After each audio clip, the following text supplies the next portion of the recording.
Isn't that intro music dope? It totally is.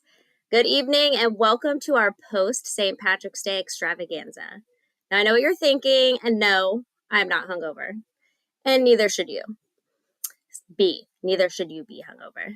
So, tonight we are diving in to the mysterious world of St. Patrick's produce. So, get ready to uncover the secrets of those elusive fruits and veggies that pop up during this holiday season.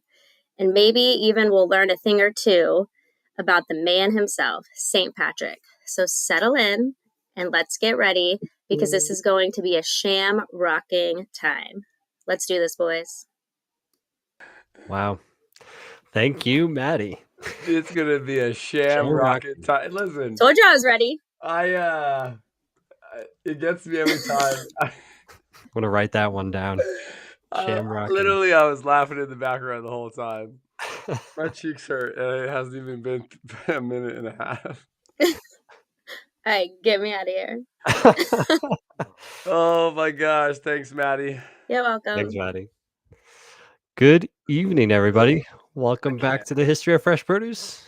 Patrick, happy one day late St. Patrick's Day. The day It's your day. after St. Patrick's Day, everyone. Listen, it's like the day after 4th of July. There's a few days and holidays out of the year when the next day the news talks about people calling in sick, okay? Yeah.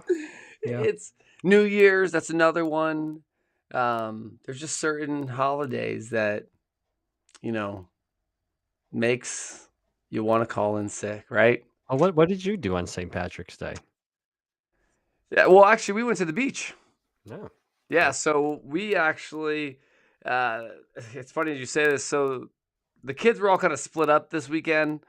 So it was really just my son and my daughter, my youngest daughter, my 3-year-old. And I was like, we should go to the beach and watch the sunset. And we figured there was going to be a ton of people, or at least out and about. And sure enough, there was. It took like an hour to go 12 miles. And we actually just hung out on the beach until sunset. It was Honeymoon Island. What a romantic St. Patrick's. I know. Listen. Look at that. Listen. At that. With all the kids. So. All right. Had to charm that's one way to celebrate. I had to charm 3 women and my son on St. Patrick's Day. All right. Hey, nothing wrong with that. No. What'd you do? I did absolutely nothing. I like it. I didn't have anything St. Patrick's Day themed. It was, I don't know. We just didn't do anything. Although my wife's side of the family, I think her second great grandmother is from Ireland. So we do have some Irish, but you have Irish. We have a lot of Irish. So I've done the, was it 23andMe? Oh yeah, that's right. Yeah. I wish I could pull it up on my phone. I would show everybody. But my heritage goes back to obviously my dad being Canadian, my grandmother being Canadian, Scottish. And so when we did the 23andMe, John, it was like, boom. It was like 89.9% Irish, like Ireland, Scotland. There's no doubts, basically. Like, and then like, I think like 6%, 7% was like within the like England area, and then it was like 1% miscellaneous, always the miscellaneous. Yeah, there was a miscellaneous. They must have caught dry spit or something. Yeah, something was. It was like, what are you gonna do? So, yeah. Good. So I am for sure Irish. Now, here's the crazy thing, everyone. I have not been to Ireland. You haven't? So, no, I haven't. My brother, though, my brother or middle brother, he has been. Him and his wife have been. He loved it. He's like, dude, you got to do it one day. Ireland's beautiful. I've been once. You have been to the west coast of Ireland, so County Kerry. So what did you do over there? I did a lot of walking. Okay, it's all that was like the nature side of Ireland. So like the Cliffs of Moher, Galway, really nice, quiet, windy, lots of green, cows. Lots of green. You know what? Jeez, I should have switched my mic out green. You should. Well, at least you got green. I was not good. I did not get You have any no green green on you? No green. I I don't always think have. I do Listen, really. I always have green on me, man. That's true. There you go. Well, you're Irish. You're So the St. Patrick. I am the St. Patrick today. Speaking The of St. Patrick, let's delve into what we're talking about tonight here. True And that. actually, before we get into it, if you are listening in live, because this will be posted after the fact, so this will be a little harder after the fact. But if you are listening live, feel free to chime in. Let us know where you're listening from. If you are Irish, have any Irish ancestry, and any questions, we'll try to get to them. We'll see how quickly we can get through tonight's episode on St. Patrick. So we're going to talk about who St. Patrick was to start, to kind of give you a lay of the land of where he's coming from. And then we're going to really kind of piece together what the cuisine looked like in St. Patrick's time and how it translates into today. So that's kind of a roadmap of tonight. So St. Patrick, there's going to be a lot of bombshells here to start off with. Before we get into the produce side, one, there were no snakes in Ireland, so he didn't get rid of snakes. The three-leaf clover was probably a myth that he used to explain the Holy Trinity. So those are two myths right off the bat. But perhaps one that a lot of people don't realize is St. Patrick himself was not Irish. So he was actually born in Roman Britain in the late 4th century. The exact date is not certain. And a lot of these things that we're going to be talking about tonight are not certain only because of records, and it's very long time ago, 4th century AD. So a lot of this is based on the records we can find and things of that nature. So St. Patrick was a Roman citizen born in Britain, and he was probably most likely born in Western England, likely around Wales or Scotland, and may have actually even been originally named Megwin Succat. That's also in dispute. Some historians agree with that, some don't. But again, so he's part of Rome. This was part of Roman's province of Britannia, which consisted of both modern day England and Wales. And its northern border was marked by Hadrian's Wall. So the north of the wall was what the Romans called Caledonia, which is today Scotland, which they never tried to colonize. It was just too difficult. And they never even seriously tried to conquer it, Ireland either, or colonize Ireland. They referred to it as Hibernia. And it was just basically, they saw it as a cold wasteland, not, I guess, worth conquering. So what of Patrick? So Patrick, again, was a Roman in Britain, and he grew up in a high status slave owning Romano-British family. So based on that, we could clearly expect him to have a very late Roman aristocratic lifestyle in his youth. Okay, so he was of the elitist class in this community, and his father, his name was Calpurnius, which suggests again his family was of Roman lineage, and his father was a deacon in the church, a minor Roman official, probably a tax collector, and during the early life of Patrick. During the Roman rule of Britain was coming to an end. So we're talking about, again, late 4th century, early 5th century. So the Roman Empire is starting to collapse at this point. And potentially due to this instability, Patrick was kidnapped from his family villa by raiders from Ireland. And this wasn't an unusual occurrence. It's not like Patrick was the first Briton getting stolen off of his property in England at this time. There were lots of Irish raiders, just again looking for slaves to serve as laborers on the other side of the water there. So he's ripped away from his home, and these Irish raiders bring him into Ireland, and they sell him off to a family who basically he serves as a sheep herder for a local chieftain on the slopes of Mount Slemish. And I think we even have a picture of the Mount Slemish, which will come up here. So you can get a sense of where he was spending his time. And he spent his time on Mount Slemish for about 6 years. There it is. If you can see it and listening live here. So he worked on this mountain for about 6 years, like I said. And during this time, very lonely. Didn't have anyone to talk to except for sheep, and God. So, like most people stuck in a precarious situation for a long period of time, he starts having visions and conversations with God, lots of praying. And it was during this time that he really becomes very religious to the Christian faith. And so he has a calling from God saying that he has to escape, and that there's a boat waiting for him about 200 miles on the coast of Ireland that'll bring him back to Britain. So he walks this 200 miles through this Irish landscape and convinces a ship that's waiting there to carry him back to Britain.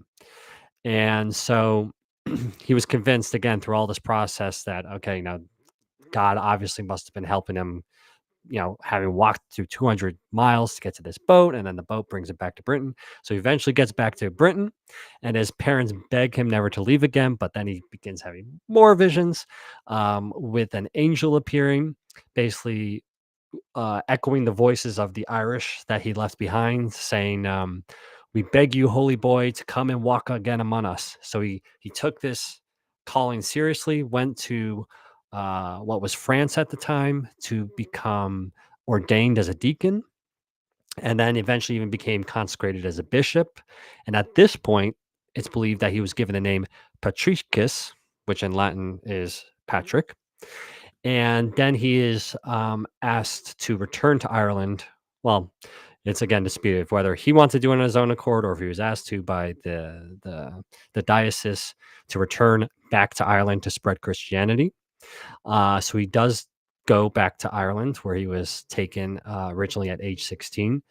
And at this point, he starts to spread Christianity. And what really worked for him is that he had spent so much time amongst the Irish people that he could understand their culture, the way they do things. And so he was really able to weave in his beliefs into their existing beliefs. And so, a great example is, I think we've all seen the Celtic cross. So the Irish, or the Celts that were basically in that culture that was inhabiting the island at the time, the sun was a very important symbol in their pagan religion. And so Patrick said, okay, well, why don't I just slap the sun into the middle of the cross? And then I kind of confuse both religions into one, easier time converting. And it worked. That's just one example. So, in a nutshell, he ended up converting thousands and thousands of people. How do we know all this? Mostly because he wrote a book called the Confessio, which is sort of a spiritual autobiography about his life, beliefs, missionary work in Ireland. And there's a lot of information that he gives there about his life from the moment he was taken by these Irish raiders all the way through his time spreading Christianity. Now, of course, you always have to take some of this to a degree of salt because it is the author that's talking about himself, but it's the best resource we do have. And then he died, or is believed to have died, on March 17th, 461. And this is why we celebrate St. Patrick's Day on every March 17th, is to mark the date of his death. So this gives you a little bit of a landscape of who St. Patrick was and the environment he was living in. Wow, that's a Right? lot. That is a lot to unpack. It's not a lot of leprechauns or beer or not a lot of dancing, that N- kind of things. Nothing to what probably a lot of other people thought No, meant. no. I mean, heck, even me. I mean, before we did any of the research, I mean, I didn't really know the in-depth meaning behind it as well. He's not even Irish. It's so interesting. Like history tells all, It right? certainly does. Um, and it's interesting how traditions and things around certain holidays happen. Like I said, like drinking or just like fireworks. I mean, just you know what I mean. There's around certain holidays, things come out and people and they want to celebrate. And again, this is now we're celebrating to mark his death. Yeah. We Yeah, celebrate a lot of deaths. I mean, nothing to do with Ireland, really. but no, geez, how'd the green and the beer get involved? Oh, we'll get to that one. You know what's funny is I was just thinking about Ross Nelson. I was like, man, he's on vacation.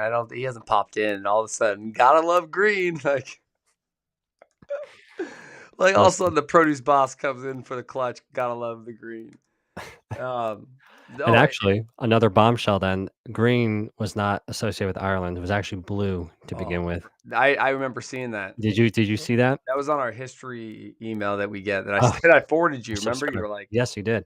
I don't know how I we knew. I don't know how we got When I was involved. doing my research, I saw this. So Britain kind of basically said basically when they took over basically Ireland as a colony, they basically said, all right, your coat of arms is going to be this. It's going to be blue, and so it started off as blue, but then Ireland's once they got their independence said, nah, we're not going to stick with the color that was given to us. So They they said moved we're done with this. We're switching it. exactly. We'll switch it.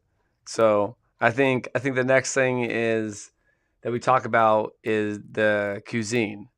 So what Yes. was the cuisine like in the Roman Britain kind of era? First of all, I'm gonna have if you could see the comments to the side, obviously. Don't put those out yet. We'll put those out when we get to more of the middle of the show. Let us get through some of this. And John, which slides are we using for the cuisine? Cuisine. Well, we're talking about Roman Britain. We'll look at the first of the Roman villas. So I think what's important to remember here. So Rome wasn't always in Britain. Okay. Is that this one? No. Nope. The one before. There we go. There we go. Beautiful Roman Britain villa, because Rome, or the Romans rather, only set foot in Britain in 43 A.D. And prior to that, the Britons The were Breton. living there, for Yeah. 4,000 years before the Roman conquest. They were doing their own thing. Now, when Romans did show up, it's not as if these people were kind of living in forests and were backward or so. But when the Romans did arrive, there was natural clearances of the lands, suggesting that people were already cultivating fields there and pastures and farmsteads and things of that matter. But it was more of subsistence farming rather than large, farming operations. Right, of Um, course. More like you know, fields, pastures, more like small cattle, right? I mean, exactly, small exactly. ranches, which like you said, if you see in the uh, even man, this is not a huge house, everyone. This is obviously multiple areas.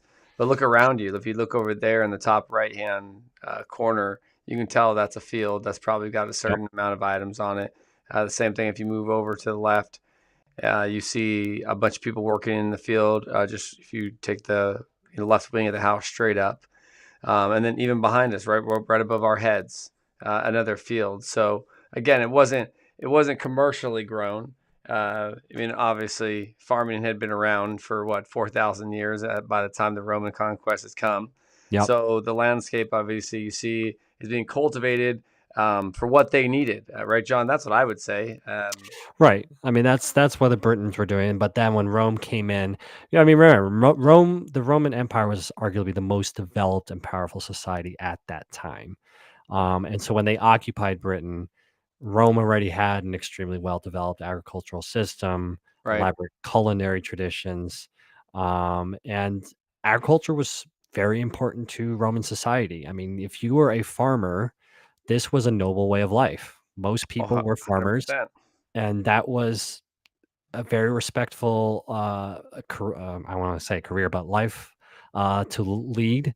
And they would take a lot of the agricultural skills and knowledge from the other cultures that they integrated within the Roman Empire. Roman Empire was all about absorbing other people's best ideas. So you had the Greeks and other cultures that they very much intertwined Makes sense. within their own culture.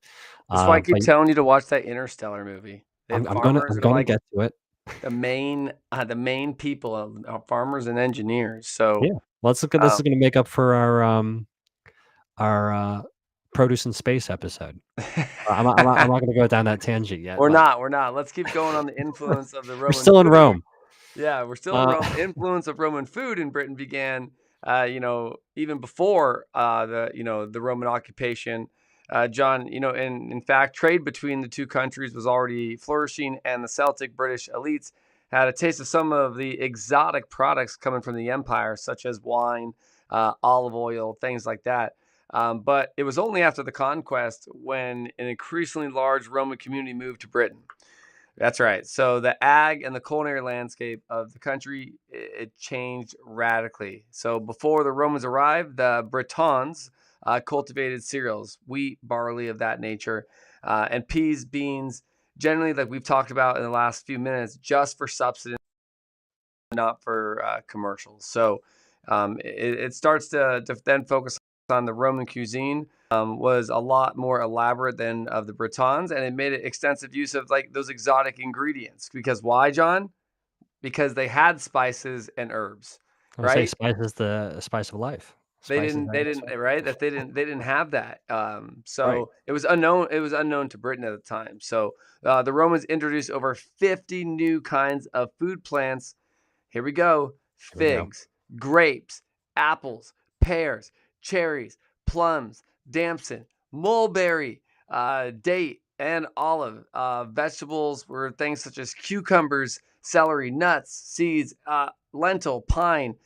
Also, the nut category: nuts, almonds, walnuts, sesame, and then a lot of herbs and spices. So, definitely a an range of products uh, for I would say the new world of them merging together. I mean, you spicing up these people's lives. Oh, it's huge. I mean, think about that much of new foods. I mean, it's hard for us to imagine, of course, in today's world, but where we're so globally integrated. I mean, you can buy pretty much, I mean, take a banana. Anywhere in the world, you're going to find a banana now. It's not, it's very hard to find foods that are Depending on what it looks completely. like, you should be fine, but double Yeah, check.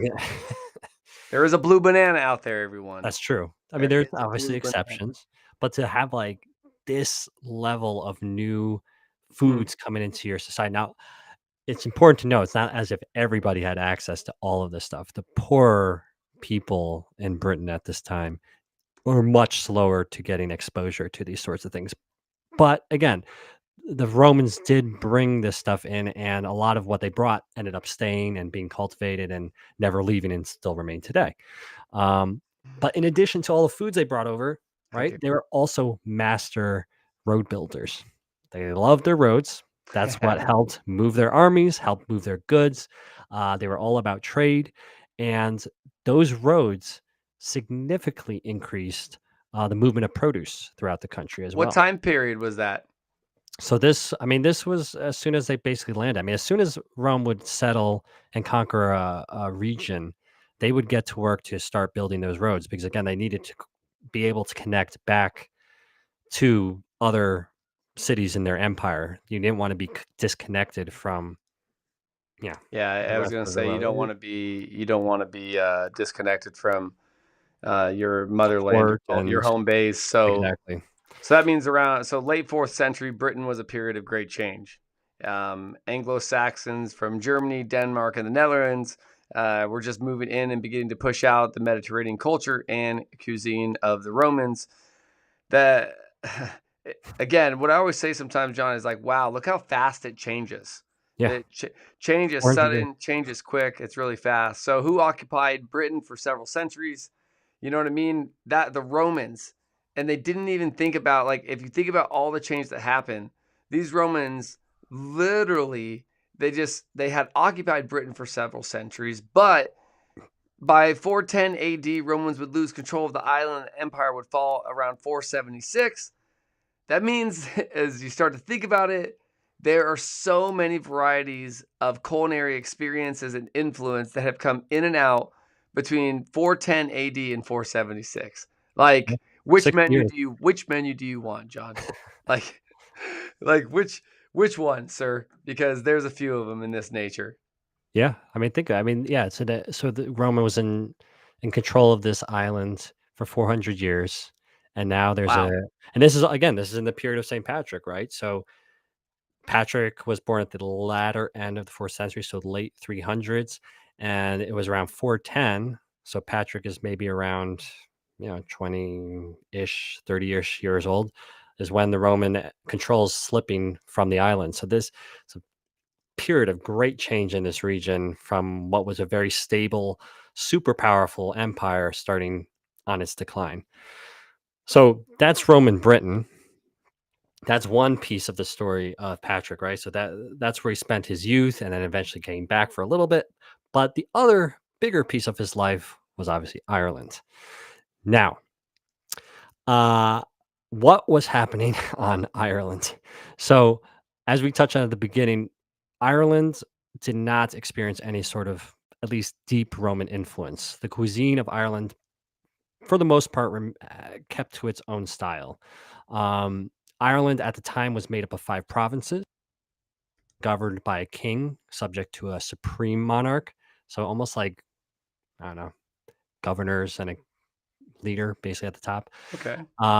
And so the local diet of Ireland was pretty simple, not too dissimilar to what we were describing in Britain before the Romans arrived. So the local diet was based largely on dairy and grain, but especially oats. There were oat cakes, and these were more like hard bread or a cracker, muesli like mixtures of fruits, nuts, and oats, that sort of thing.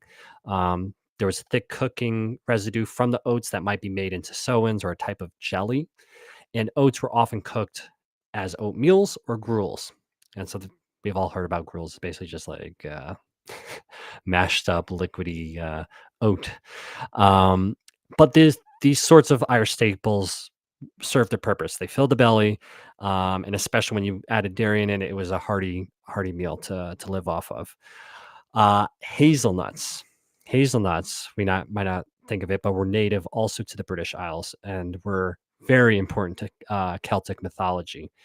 And in the Celtic mythology, there were basically 9 magical hazel trees that would hang over the sacred well of wisdom that would drop the hazelnuts into the well.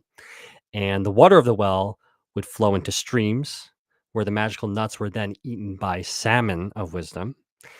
And the story goes that those who consume either the nuts or the fish will gain prophetic abilities. And often stories would be told of a legendary hero that was sent on a quest to the well at the world's end to catch a sacred nut before it reached the salmon of wisdom. In addition to that elaborate story, people also in that culture believed magic wands were fashioned from hazel. It was once thought that if you wore a crown of hazel twigs and wished very hard, your wish would come true. So maybe that's was that in Harry Potter? Just Hazelnut saying, based like, wands, give maybe? me my Harry I don't Potter know. wand and eat me some prolific nuts to get some abilities over here, man. Like, I Yeah. listen, it's better than getting bit by a spider. I mean, Yeah. I'd rather see. I mean, I'm just saying, like, give me Yeah, those big spiders and those who consume either the nuts or the fish. I can eat nuts and fish. Okay, will gain prolific abilities. yeah. So often story would tell of a legendary hero sent on a quest. Okay, this might not be me. Of the well, that I mean, hey, of the world's end to catch a sacred nut before it reached the salmon of wisdom. I'm just saying, like, that sounds to me what something I would do. I mean, I don't say it's me, but I would listen. Get work. I'll eat the nut and the fish, man. I'm just saying.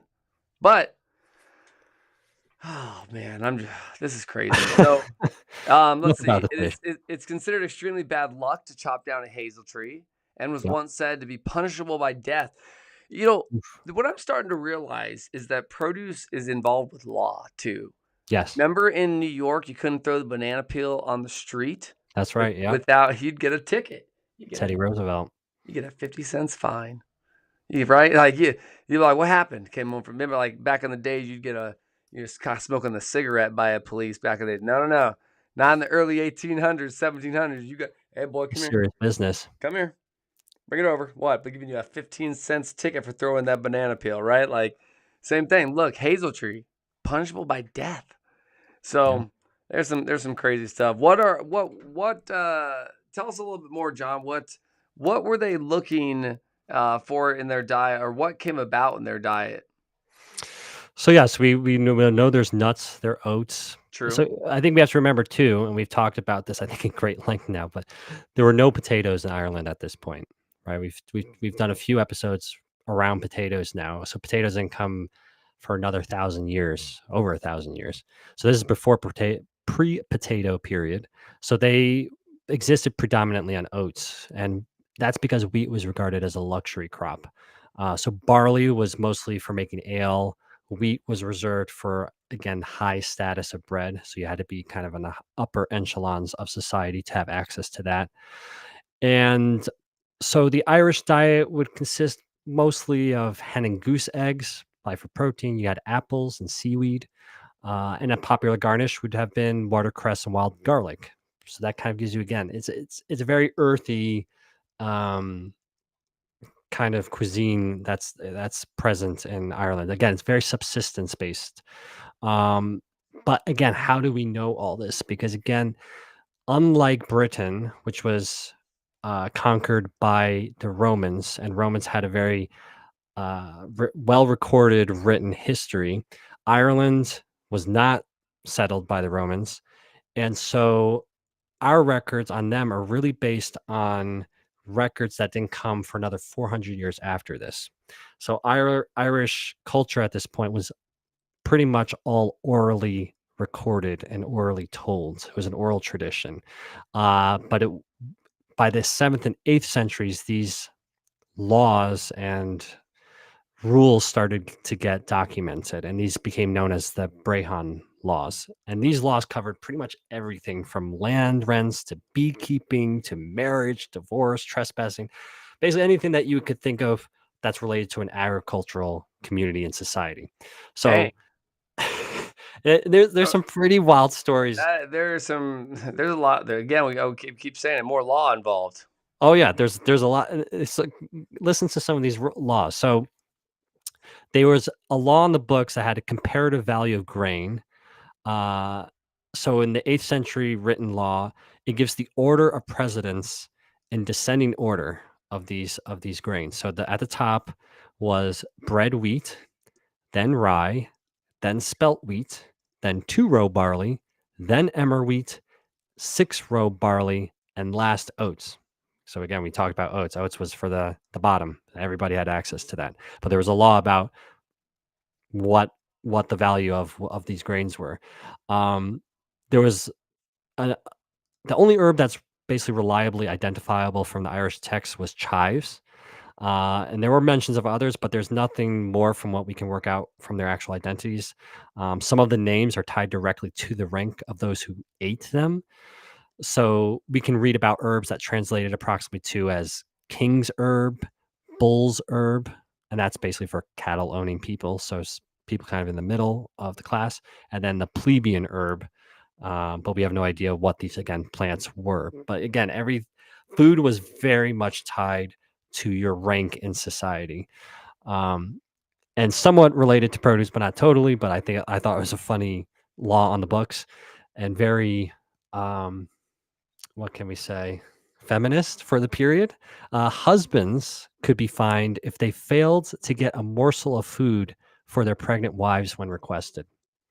So for all us out there who have a wife that's been pregnant and been asked, at midnight that they want pickles or something bizarre, if you did not fulfill that request under these laws, you would be fined. I don't think I could find out how much, but you I would be. wouldn't be fined. I got her whatever she wanted. Oh, good for you. She's like, did you buy pickles? I was like, 2 jars. There you go. She's like, See? peanut butter? I'm like, 4 jars. I'm like, I even got some Nutella just in case if the kids wanted it. Like, Well, you got some Irish, so it's in all your right. blood. I knew the consequences. An Irishman marrying a Hispanic woman. Yeah. So, yeah, someone was getting yelled at. It wasn't in my house. No. Uh, But yeah, so I mean, we don't have really a lot of records on what Patrick actually ate. In his Confessio, again, that autobiography he wrote. Oh wait. Well, not you. Not, I was the guy ate Brussels I know. sprouts. I was like, I Too really many don't. Patrick's like the real Patrick. The real, yeah, I'm The the real same. Patrick. Okay, see, that's not me. It was recorded that he did eat honey and deer. That's the only thing that he did. So Honey and deer? honey and deer, sweet deer. Why not? But again, based on what we kind of outlined, these are kind of the things that we could have expected Patrick to eat while he was in Britain and then in Okay. Ireland, right? So Roman Britain, Patrick would have enjoyed these exotic foods from Roman, like grapes and cherries, olives. Mm. Whereas Patrick, the Irish missionary, would be kind of Mhm. settling for oats, gruels, nuts, that sort of thing. All right. So Well, hold on. Hold on. Pump the brakes then. Pump the brakes. bump. Okay. First of all, can we please take a moment to thank everybody for joining? Okay. Yeah, we should do that. First of all, I'm looking at some of the comments. That's why I put John on full screen so we can see. Let's pop into some of the comments real quick. Someone said I've been waiting. She goes, I've been too because I'm Irish AF. That's our girl Maddie. Ross Nelson, gotta love the green. He also said who wore green yesterday, and Ross is actually coming in from Puerto Rico right now, so Ooh.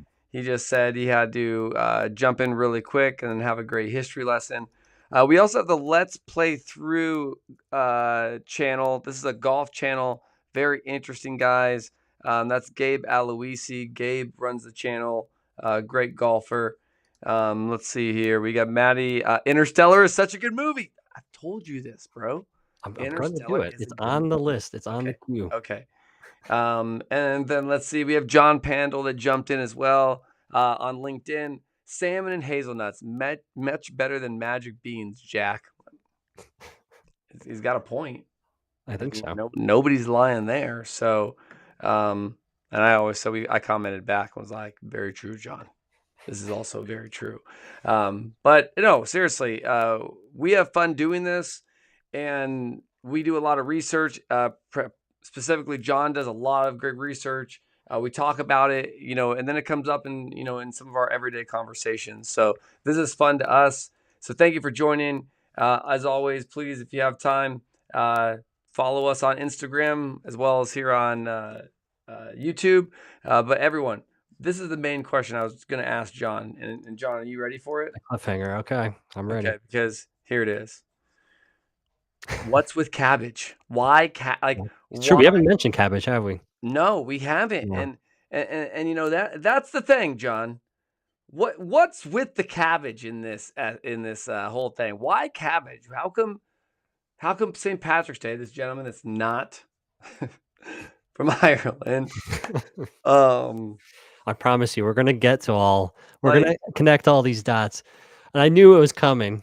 How can you not think of cabbage when you're talking about? I mean, that's the one thing you saw on the produce markets, right? When you were walking around this past week, is I'm just saying. displays of cabbage and potatoes. Well, we already 100%. nixed off the potatoes. Potatoes weren't around at this point.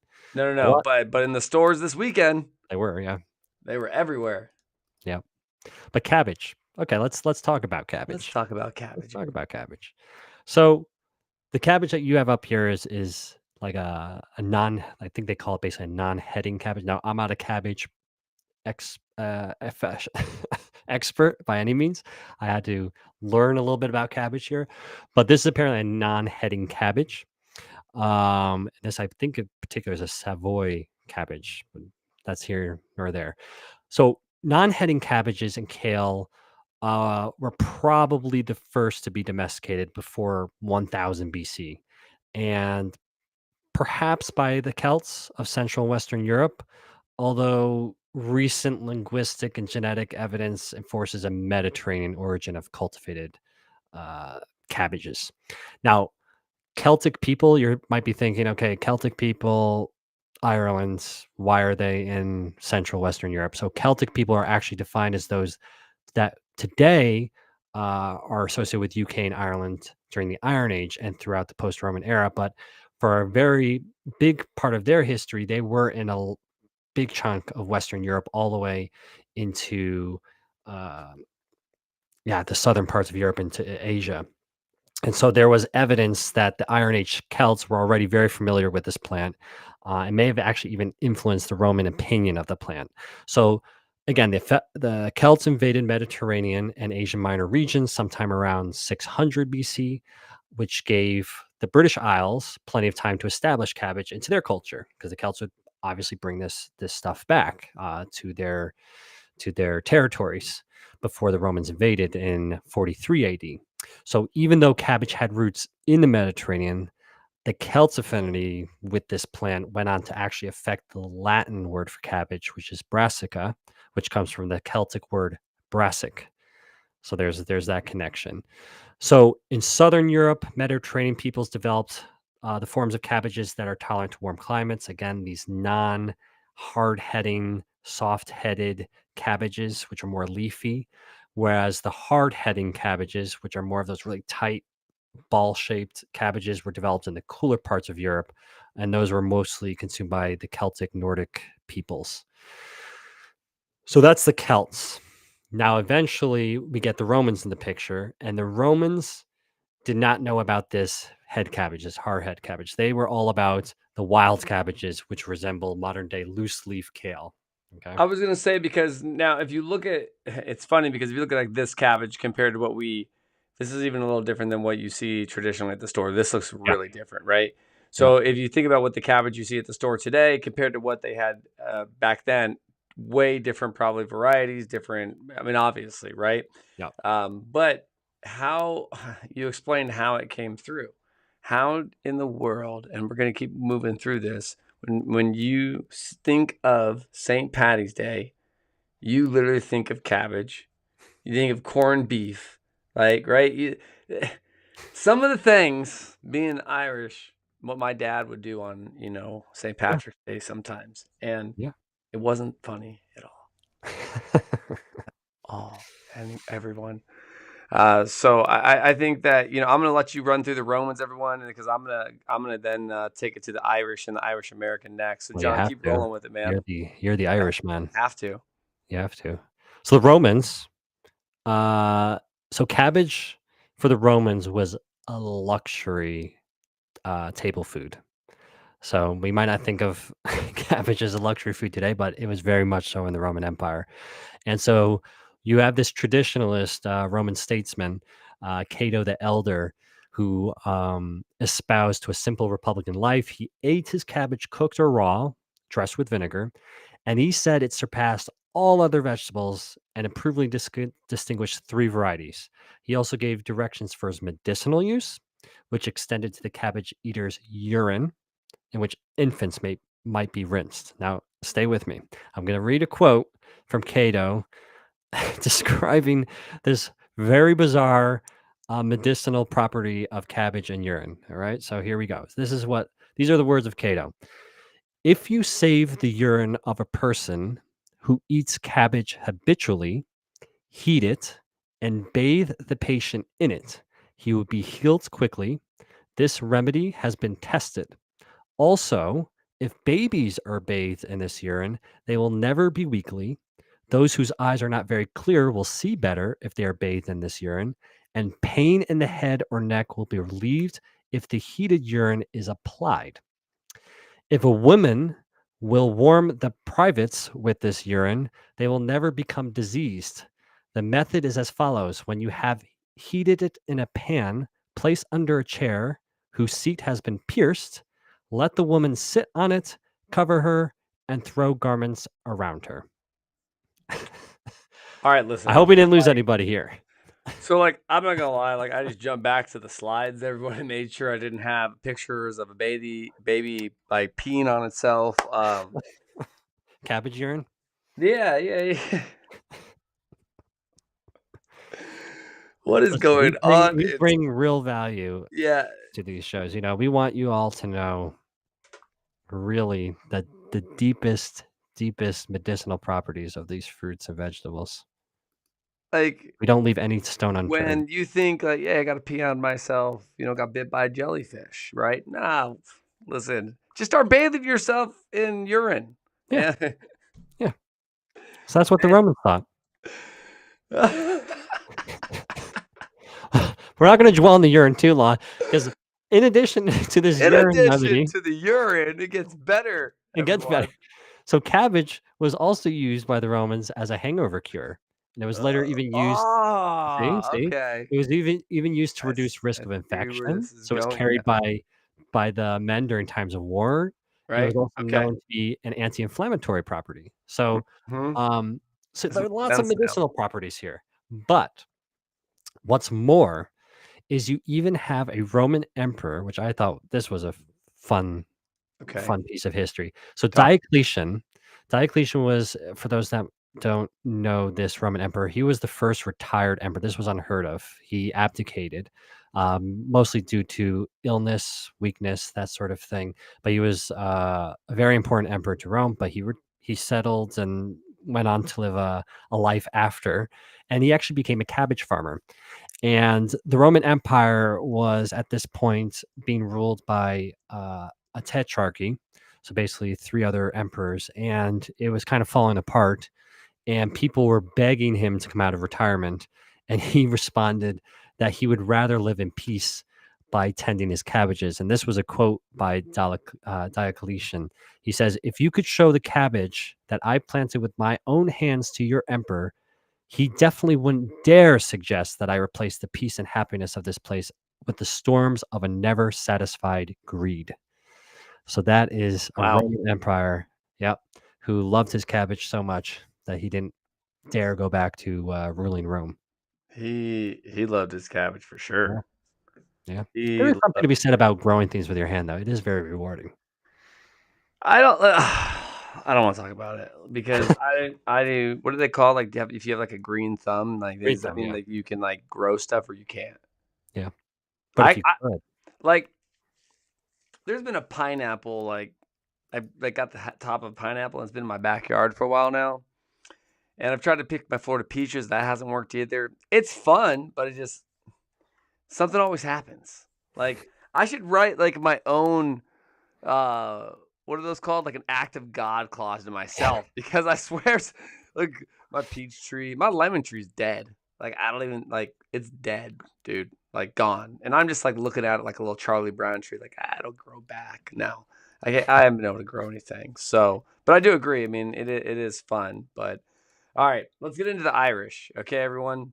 yes. How did the cabbage get to Ireland finally? Let's talk about how cabbage got to Ireland. So, when round headed cabbages appeared in the 14th century, England, they were called cabaches or cabacho. It's like with an O and an A.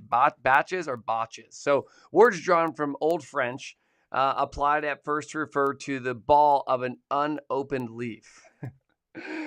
What do we have, John? Do we have more slides? Should we be showing in this I too? think there's a picture of a I green think. cabbage that we have these days, the white cabbage, green Look cabbage, whatever they here. call it. Those are the Romans partying, No, you they're know, yeah, like they're extravagant. partying like it's 19. Oh wait, like it's There 14. it is. Ah, they it almost looks like a Brussels sprout. Everyone, if you Well, if if you you take off the leaves there, that's what you got on that cut through, right? That's what we see as cabbage today.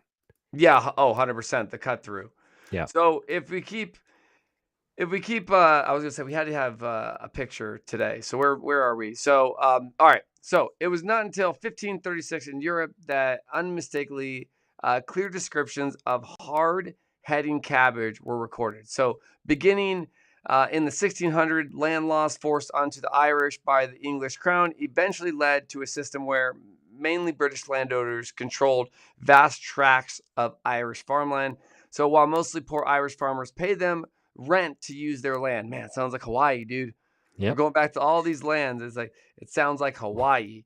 Now the tenant farm system. Oh, we've heard this one before. This has been there is a lot with this. The whole tenant farm system in history, dude. Oh yeah. Like we should do a whole episode just on the tenant farm systems that were owned by each land and do the wages and amount they made back then and what inflation would be today if people still did that. Think about it. All right, I'm going to keep moving. So the tenant farmer system left most farmers with barely enough food to survive on, since the majority of the crops they grew went to pay for proprietors, right?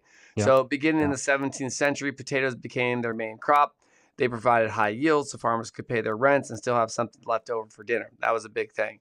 Pigs were the main protein for the lucky farmers, but most of the livestock also went to pay the rent. Cabbage was another vegetable these farmers and the rural poor relied on for food since it was nutrient dense and grew well in Ireland. So one of the first written accounts of cabbage cultivation comes from the 17th century, but it's likely, John, the vegetable was being grown in Ireland before this time. Yeah. This just might have been, where it was cultivated. What other items do we have here that keeps moving through? Oh, that's Um, Ireland. Yeah. this is It's like a typical Ireland flat. farm. That's kind of what they lived in. That was So your life. cabbage became an even more important staple during the Great Potato Famine. Oh, I remember hearing that in the potato Yep. episode, everyone. When the blight caused potatoes to begin to rot in fields and in storage bins across the land, many turned to cabbage for sustenance. So they took the lot, they ate a lot. It had been determined that the annual cabbage intake of the Irish and around that period would have been about 65 pounds per person. Ooh, Whoa! that's a lot of cabbage. That's a lot of cabbage. So as the famine continued, John, it continued to rage and eventually killing more than millions of people in Ireland over the course of a little more than 5 years. Waves of Irish immigrants began to hit American shores. Oh, which goes to remind me, Gangs of New York was the other movie I told you to watch when we were talking about it in the green room. Everyone, please comment if you've seen the Gangs of New York. I've told John he has to watch it. That could be a whole episode as well. Now, again, we talked about the famine, it grew. I thought about Gangs of New York, got me off track. So the through great quantities of corned beef were indeed produced in Ireland beginning in the 17th century. It was mainly for export since most Irish couldn't afford the extravagance and instead ate bacon with their cabbage since pork was much more affordable. The name corned beef, coined the British, refers to the large salt crystals used in the preservation process, which were said to resemble corn kernels. Look at that. See, that's where corned beef comes from. Who would have thought corned beef? Yeah, because when I was a kid, I always thought like there were pieces of corn in. And here's the Irish coming to New York, everyone. Yeah, that's the next stage. You want to know why? Listen, because they were going to the 5 points in New York with the Gangs of New York. I'm just. You're not gonna let go of it, huh? Listen, you gotta watch that movie, man. It's Listen, it's on the list too. I gotta check and make sure no one chatted and said, yes, Gangs of New York. Nobody's agreeing. Who said cabbage medicine? Do not try this at home. Cabbage medicine. Do not. Yeah, I would not. I do not endorse any of the urine Veronica, treatments here. you have to hop. Great program. Thanks, Veronica. Appreciate you. So Irish. So what about Irish in America? Why don't you talk about that, John? Yeah, because we're getting close now. Cabbage has entered the scene. We know why cabbage intake kind of started to spike with the Irish. It was a backup to the potato. So you have this wave of Irish immigrants, like you said, that are coming into America. But where are they going? They're going mainly to big metropolitan areas. So New York, Boston, New Orleans. And in these cities, they were often living near Jewish enclaves. And that's because Irish, Italians, Jewish, these were all minority groups at the times. And they were, they were kind of looked down upon by the existing American citizens. And so the Irish soon turned to the affordable, plentiful amounts of corned beef that they found at the local kosher delis for their celebratory dinners, of course, including St. Patty's Day. And Irish immigrants really wanted this comforting dish, a taste of home, because again, food is a very deep emotional connection. So if you can have food from your home, that's a very important thing. Now, at that time, bacon was too expensive for these poor immigrants in the United States. And even if they could afford that relative luxury of pork, they also had a difficulty finding the type of bacon they were used to. So, like many poor people have done through generations, they got creative. They turned beef brisket, the cheapest cut of meat available from these Jewish delis, and their Eastern European Jewish neighbors then salt cured the meat via brining. And so the corn part of the term actually refers to, again, the corn-sized salt crystals that were used during the brining, also in this Jewish process, as we saw in the British process of preparing this meat. And so it was something that they themselves were familiar with, as the corned beef was also produced in Ireland. So just not something that was popular as their beloved bacon. So bacon was the mainstay for Irish, not this corned beef. Now, what about the cabbage? Cabbage was a very cheap vegetable that they were familiar with, obviously, right? They just fled Ireland, having to basically exist on cabbage instead of the tomato. So, or not the tomato, the potato. And so the cabbage they were able to get, it was cheap. And so this became part of their in the stateside. So they had corned beef and they had cabbage. And this became integrated within the St. Patrick's Day holiday, which had been a holiday since, um, gosh, the early 1700s. It wasn't a holiday like it is in the States, in Ireland, even at then. So today, now, St. Patrick's Day is the biggest holiday for fresh green cabbage consumption in the United States. So that is how Is it really? that's how cabbage became part of St. Patrick's Day. Now, St. Patrick himself may have had cabbage because remember, Romans were up here in Roman Britain at the time, so it's likely he did have some kind of cabbage, but not necessarily in the same consumption levels as what the Irish were having during the Great Potato Famine, or what we see today celebrated for the holiday. And again, the holiday was turned into a holiday here to celebrate Irish culture because, again, as a lot of Irish people began settling in the United States, they wanted to have a day to celebrate their culture, and it was a kind of a Makes homesickness. sense. It was an excuse to celebrate their culture. So, very far cry from what the original holiday was. Well, then there you have it. And there I you was gonna have it. say. So, And cabbage. there, Cabbage has that's been what around for thousands of years. Really, what in the last 100, a little over 100 years, has become a little Irish over. food. That is, A little over 100 years. you know. A So little over 100 years. Forget about it. Well, listen, everyone. That's our uncovering St. Patrick's Day produce.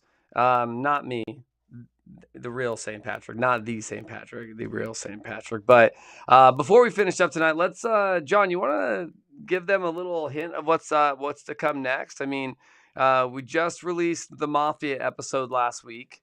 Next week we've got a fun one. Be sure to watch our reels if you can. We're gonna post some on Instagram because that's gonna be funny with our Viking fellow, if you if you know what I mean, right? oh I'm yes. just saying.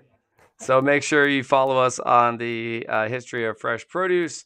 That way you can get the reels that we'll post. And then the next thing we have is an episode on the Titanic, the history of blueberries, the French Revolution, and the golden age of Baghdad and the Arab Empire. Yeah. So Lots of got exciting some fun topics stuff. coming up. And then we also, John, I know we have some exciting news coming. So we're also going to do a couple more extra live streams over the next month. We got some news to announce. So it's going to be fun. You guys are going to love it. For the listeners, for the participants, we're going to have more to come. So stay tuned. Yeah, I think you covered it all. And we're going to be recording a lot next week. We're going to actually start our recording for the Olympic series, which is going to drop during the Olympics. That's right. So get excited for that. It's going to be a So get lot of excited. stories. Yeah, get excited. It's Better 12. get excited. What did we say? 12 episodes in a matter of 2.5 weeks that we're going to drop at that point. Yeah, it's going to be crazy. It's going to be intense, but there's a lot of fun stories that I think not many of our listeners will have heard about before. It's going to be a first timer for a lot of people. Yeah, nothing like the first time. Not a first timers. Like the first kiss, yeah. Hey, this kiss. Uh-oh. Well, Incredible. before we get into karaoke here. All right, everyone. Great to see you. Thanks, everyone, for joining us. And again, yeah, stay tuned next week, Vikings. And we will drop when our next live stream will be, probably in the next week or two again. So Soon, next right? month. Soon. See you next month. Right. John? All right. Good night, everybody. Thanks again, and we'll see you soon.